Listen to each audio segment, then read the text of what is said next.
ktorá upravuje agentúrne zamestnávanie. Prímerie na Ukrajine pokračuje, ľudia však naďalej zomierajú. Sobota bude premenlivá a na severe sa poriadne rozfúka. Počúvajte správy na Expresse o 21. s Tomášom Škarbom. Info Express. Všetky informácie, ktoré potrebujete. Tu a teraz. Prezident nepodpísal novelu zákonníka práce. Andrej Kiska má výhrady k norme, ktorá upravuje agentúrne vzdelávanie. Myslí si, že posudzovanie vplyvov na zamestnanosť a na tvorbu pracovných miest nebolo dostatočné, alebo bolo len formálne.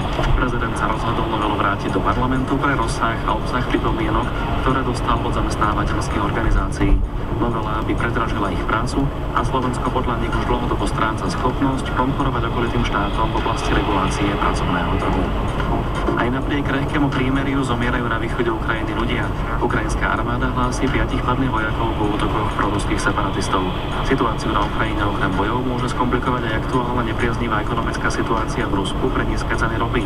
V relácii Braňo Závodský na život povedal analytik Inštitútu pre zahraničnú politiku Balázs Jarábik.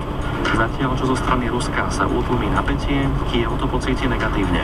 Na druhej strane akože vôbec neprispieje rozuzlenie ukrajinskej ekonomickej situácii. Ďalej to vytvára len väčší tlak na ukrajinskú ekonomiku. Ukrajina je prakticky v bankrotstve. Ukrajina musí prežiť zimu, no a čo sa deje v Rusku teraz, akože vôbec tomu neprispieva. Celý rozhovor s Jarábikom si môžete povypočuť u nás na webe express.sk. Poľsku sa nepáčia návrhy Británie obmedziť dávky imigrantom.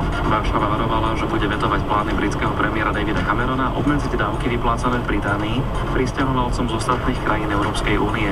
Poliaci označili tieto návrhy za diskriminačné a nespravodlivé. Podľa štatistík